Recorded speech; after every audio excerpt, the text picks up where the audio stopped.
Oi, oi, oi, oi, oi, it's a lot of boxes. Welcome to today's video. For those of you who are new, who are here for the sim racing stuff, welcome. For those of you who have been here for a while, welcome back. So I have a bunch of boxes with a lot of toys in front of me.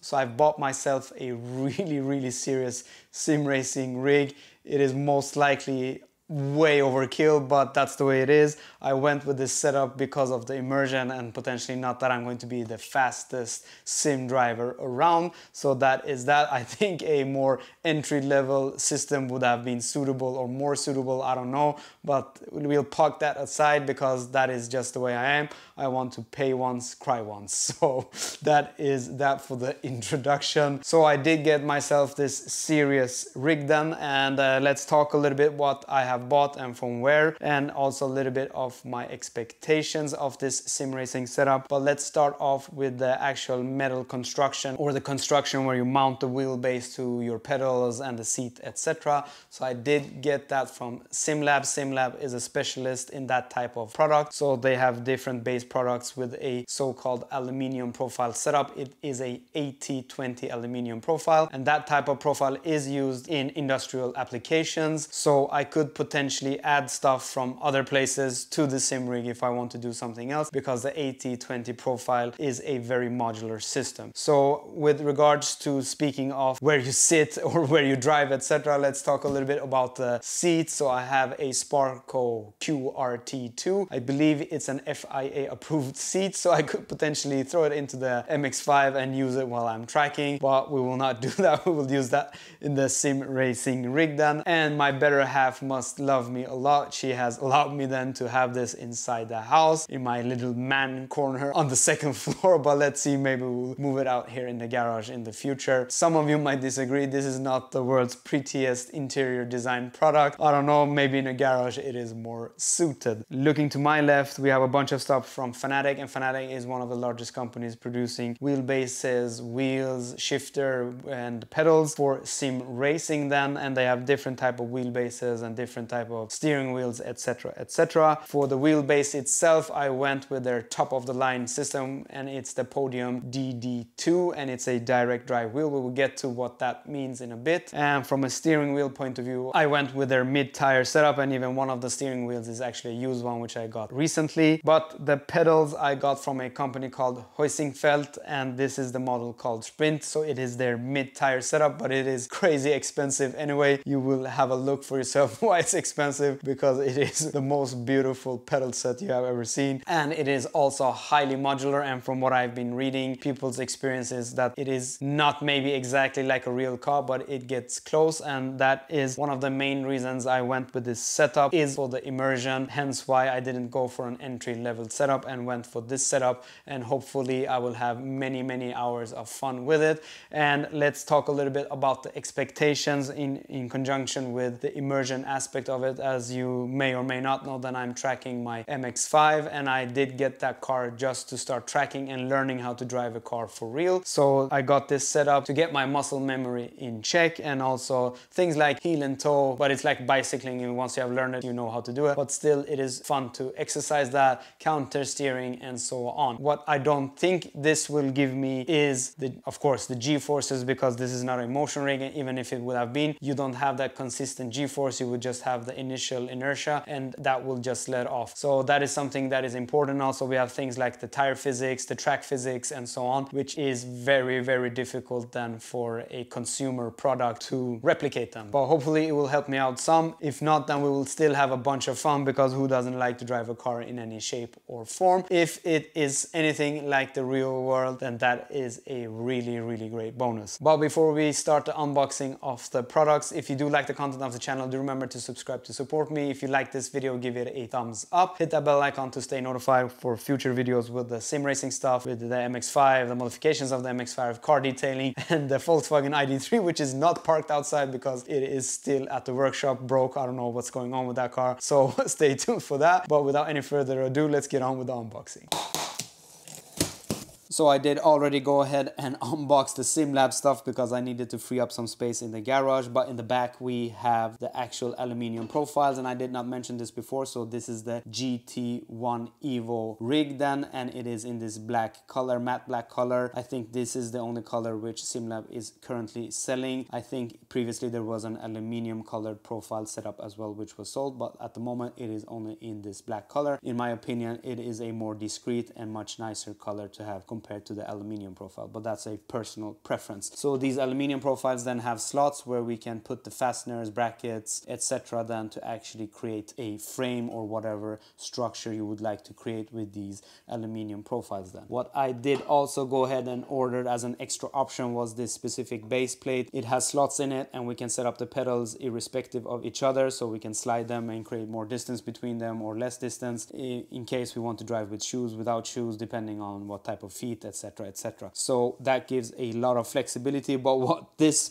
plate doesn't give is flexibility in itself. It is 12 millimeters thick. It is solid piece of metal. I think it is steel and it weighs like hell, and that is a very important aspect, that we don't have any flex specifically in the pedal set and also the wheelbase, but in the pedal set specifically then for the braking we don't want to have any flex. We don't want to feel any flex because that will take away from the brake feel. So that is a very important aspect to think of. And I did also order a seat slider which will mount underside this plate then, so we can move the base plate irrespective of how the wheelbase is sitting and also how the seat is sitting. And this I mainly got for my son if he would ever want to drive as well. I think he would like to, so that is why I got this. And also we have this heel rest which will mount on top of this, so we can rest our heel. I don't know if this is needed or not, but let's see. The big bracket here is actually the standard base plate, so this will mount on top of that. We'll see, or if we just use this one, I'm not exactly sure, as I have unpacked this. This is the first time I'm seeing it, so we'll have to figure out where everything goes. I have not seen any instructions on the installation, so we'll have to figure things out. And as I talked about, there are a million fasteners, etc., which we need to figure out where they go. We also then have the universal mount for the 8 shifter, so I have Fanatec's 8 shifter, so this will mount to the side of the rig, and we'll be going to one of these aluminium profiles then. Looking to the right, we have the brackets and the profiles and the hardware then to mount the Podium DD wheelbase to the actual rig, and these will mount from the side into the wheelbase and make a rigid construction, and hopefully we won't have any flex at all or nothing that we will feel, because the direct drive wheelbases are very, very powerful and we don't want to feel that flex, because again then that takes away from the immersion and the driving feel. For the seats we have these 2 brackets, so these will mount on top of the frame and the seat will go on top of this and mount in these slots. And as the seat doesn't have any reclining, etc., we'll have to decide then which of these slots we want to use to actually get the tilt we need to have on the seat itself. And also we have the Sparco seat sliders then for the seat to give that adjustability, so we can adjust the pedals independently and we can adjust the seat independently, and hopefully we'll find a driving position which is nice to have and will suit many people then.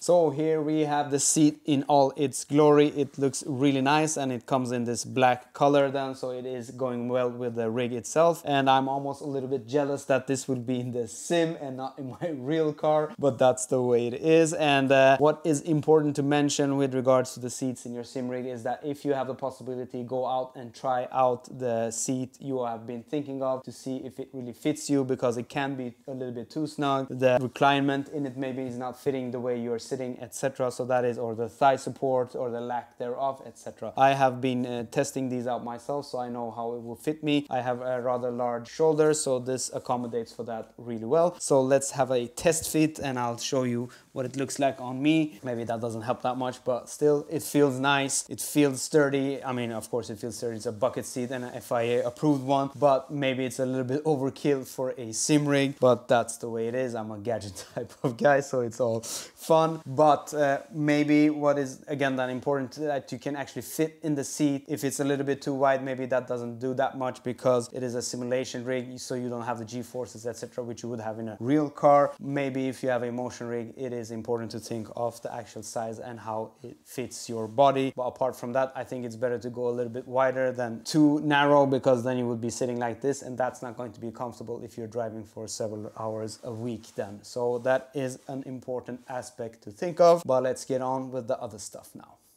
So let's start unboxing the Fanatec stuff. Let's start with the wheels, and I will also go through why I chose these wheels and not the more expensive ones or any other type of wheels. So this specific Clubsport Formula carbon wheel, which is an F1 style wheel, as you can see, I got on the second-hand market, and this is just to try out to see if I will do any sim racing where this type of wheel is more suited or not, hence why I went for the second-hand market then. And also I want to mention then Fanatec have different price brackets. So they have the CSL on the lower side, they have the Clubsport, which is the mid tire, and then the Podium, which is on the higher side when it comes to the pricing, and also the different materials used for the shifters, the hub, etc. So the Clubsport is a mid tire, and the reason why I went for Clubsport and not the Podium is, first, I wanted to see what type of racing I will do, and also the wheel, in my opinion, is not the most important. I would think the pedals and the wheelbase and the rig itself are the most important ones, hence why I didn't go for the Podium from the get-go. But as I mentioned before, pay once, cry once. Let's see about that. But I don't think from a driving perspective there will be much difference between, let's say, the Clubsport 918 RSR, which I have, and a Podium wheel, apart from the shifters then potentially, which are magnetic on the Podium one. So with that said then, let's get the Clubsport Formula Carbon unboxed and see what it's like and see how the fit and finish is. So this is the Formula Carbon wheel, and I have to say it looks quite fancy with the carbon fiber plate. This is actually real carbon fiber, so that is nice. We have a bunch of different buttons that can be assigned to different things in different sims depending on what you need and what you don't need, etc, etc. The grips are in Alcantara, so these will get a bit greasy, so let's see if we will use gloves. If not, otherwise I love detailing, so this is not an issue for me to clean these up. The diameter of the wheel is 270 millimeters, if I remember it correctly. We also then have shift lights and a tuning display that can show different type of information depending on what you need. And turning the wheel to the side, we have the quick release, so you just pull this backwards similar to a real car and assign it to the wheelbase. And then we have the paddle shifters, which do actually feel nice. They are in bare metal, and I have to say these do feel better than most cars with paddle shifters, but maybe not similar type of feel which you would have in a Ferrari or McLaren, etc, if you have used those. But it is nice enough for this price point, in my opinion.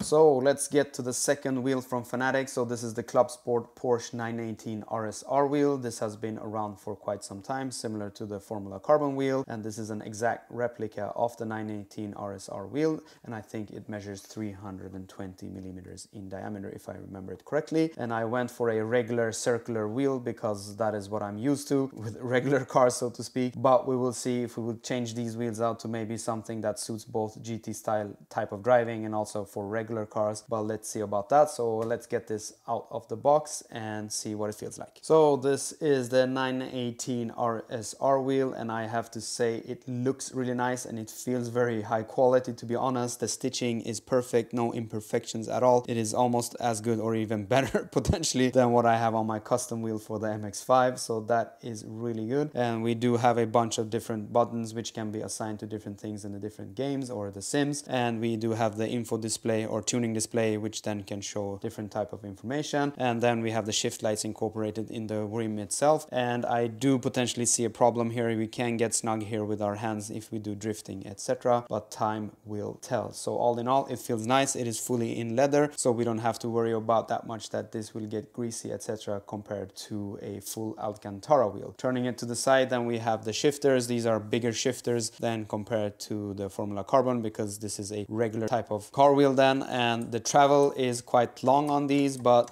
the feel itself is rather nice as well, similar to the Clubsport Formula Carbon wheel, which I just showed you, and the quick release system is similar to the Formula Carbon wheel as well then. And these shifters, I'm not sure if they can be replaced with the magnetic ones or if not, but let's see about that. But all in all, this wheel also feels really nice in the hand. So let's get to the third item from Fanatec, and it is the Clubsport H shifter. I do like to drive manual cars in the real world, and I wanted to have a H-style type of pattern shifter then in the sim rig, so I opted for the Fanatec one. I know that Logitech and Thrustmaster have counterparts, but from what I've been reading and seeing, this is a better option, so I opted for this. And also I think the aesthetics of this one looks much better than those two. But let's get it out of the box and see what it is like. So this is the Fanatec shifter, and I have to say it looks really nice and it feels really nice. It is sturdy, it is not flimsy at all. It has some heft to it, but that doesn't necessarily mean anything. But all in all, it feels like a high quality product. What was a surprise for me was that we actually got two different shift knobs. So we have this rounder one with some rubber rings on it, which then helps out with the grip, and then we have this taller one which then can be switched out as they are threaded, as you can see hopefully. So that is a nice bonus. And what I forgot to mention earlier, then, that this shifter can be set up in two different ways. So we can have a sequential setup, as you can see, with only forward and backwards action, and this really feels really reassuring and not flimsy at all. I have to use some force to get the gear into place, so to speak, but we can also change the configuration to have an H-style setup. So this shifter was a really nice surprise for me, and I'm happy I went this route right away. So I did save the best for last from Fanatec at least, and that is the wheelbase itself. It's a big box, it's a very heavy box, I have to say. So it's the Podium wheelbase DD2. So this is a direct drive wheel. We will get to that in a bit, what that is. And Fanatec do have another version called DD1, and the main differences are the holding torque is higher on this one, and also the peak torque is higher on this one as well. And we do get 5 years of warranty with the DD2, and the DD1 comes with 3 years of warranty, but you can buy an additional 2 years while you are purchasing the DD1 wheel. You can't not do that afterwards. And also we do get an emergency stop button on this one, which is really handy because the torques which these type of wheels do provide is quite substantial, and it can get quite dangerous. So it's nice to have that emergency stop button. But with that said, let's get the box open and see what the beast is like. Man, oh man, does this look and feel like a serious piece of kit. At least it costed like one. So we have this beautiful carbon fiber plate surrounding the housing then, and we have this beautiful hub for the quick release. We have a 2.7-inch display showing a bunch of stuff. I won't dwell too much on the specs, but the most important thing is the holding torque of this. So it is 20 newton meters and the peak torque of 25 newton meters, which is quite substantial. Hence why it is good to have this emergency stop button, even though if you have to use it once, it's better to have it than nothing at all, because these things can bug out. There can be a bug in the game, etc. So you don't want to damage yourself or the equipment. So why would one opt for a direct drive wheel compared to a belt driven wheel? So let's first quickly cover what a direct drive wheel is. So this shaft that goes into here is directly mounted to the motor, so it will translate the curves, what the tires are doing, any imperfections in the road, much nicer compared to a belt driven wheel. So hence that is why we want to go with a direct drive wheel. So it is for the immersion. It is not that we will be driving any faster. I believe the quickest drivers on the sim world are running on belt driven wheelbases and with a low setting on the torque then. So this is mainly done for the immersion aspect of things